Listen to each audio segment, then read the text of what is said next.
Now, there is always something going on in the royal household, and this year has been no exception. And there's no better person to summarise the dramatic year and what we can expect to come in 2023 than royal biographer Angela Levin, who joins me live in the studio. Angela, it's so good to see you. Very nice to be here. Lovely. Now, Happy New Year to you. Obviously, we're not quite there, but Happy New Year just yeah, not long, a few hours. Not long. So, Angela, it has been a tumultuous year for the royal family. I mean, where do we start? Where do you want to start with? Well, I think we should start because there's two things. One, we've got a new generation of people, which is, the little ones, who are already learning how to behave. And that will scare Prince Harry very much because he said to me when I was interviewing him for his book, that he has to do an awful lot in a short time because otherwise they will take over. And I think we no longer seem to need Meghan and Harry anymore. And our focus is very much on the young ones. Obviously, they can't do what he could have done, but you see what they've thrown away. They would have been marvellous. They would have been so helpful and created an awful lot of great new things, but they decided not to, and they're full of resentment. And so then now you can see that the king is, and everyone else is slowly, they no longer matter.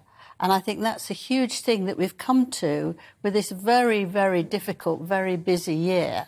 Yeah. We don't need them anymore. Well, they've exchanged the wonderful stability of the monarchy and the sort of kudos of it for this Hollywood sort of fickle, transient thing, which is celebrity. And that anybody with half a brain would think, I'm going to stay with the other one. It lasts a lot longer. Before I came in, I watched Live to Lead, which is a documentary on great people, Mandela, Greta Thunberg, all those things. All they are doing is introducing it. They didn't do the interviews. They didn't get it together. They've just paid through Archwell, and they're doing that. And I thought, have you really given up working on a fantastic monarchy, a great queen and a family that would really looked after you, to actually just introduce something? It was very sad. And I think the title Live to Leave is what they'd like, but it's no longer going to happen for them. No, this is not good. Live to leave is what you said. Live to leave. Live to lead, yeah, quite right. Well, I mean, obviously we've got the book coming now, and for me, I think they've kind of done it. The documentary, that's all. I'm not going to buy the book. I can't be bothered. Yeah, I'm going to buy it, and I will read it for you, yes. I think it's important to read to see how he's finishing off, because they keep saying, this is the last time, then we're going to make amends. This is the last time, then we're going to make amends. How can you make amends when you've been so rude? You've called your father the king of the country and the Commonwealth a liar. You've called your brother a bully. You're like a little boy of 5 who says, my brother's bullying me. They haven't been able to see themselves as they should do, to take a step back and not sort of moan and groan endlessly. People are fed up. 6 hours of groaning and crying.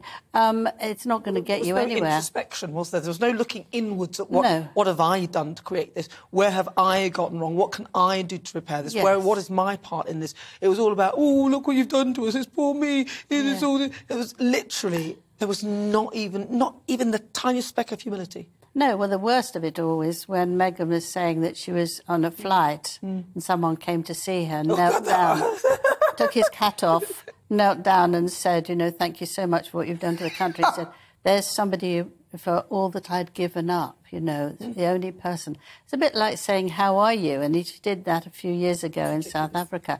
The focus is entirely on her. That would be all right if she also allowed it to expand out. Well, we need to find the pilot. It's just like we couldn't find the Lion King. No, I want to find the thing is, yeah, because it won't be difficult to track because it was one plane. It was Meghan's truth, that one. Yes. And finally, the coronation, King Charles, very exciting. I'm looking. It is very exciting. I think they let slip 2 months ago deliberately that they would cut down and they would understand everybody's going through a difficult time. But really it was to test the water. And everyone says, no, we want it to be fantastic. We're known for that. Let's do it. Yeah. And we've now heard that it's going to be absolutely brilliant, but it's going to be shorter, much shorter, maybe 2 hours instead of 6. Oh. And far fewer people, 2,000 instead of 10,000. None of that matters, I think. But it's the pageant that goes round it. And I think that we've got a very confident, caring king, and a woman who really wants to support him and look after him, but also is a woman in her own right. I think it's a fantastic togetherness. I mean, she slipped off to see some dancing thing with her children. I know. And, you know, so she managed to get away to do that. So she's not gone all stately and stuffy. Well, but I think that together it'll work very well. It's going to be great. And, it's going to be great. Of course, Catherine and William are there to support them.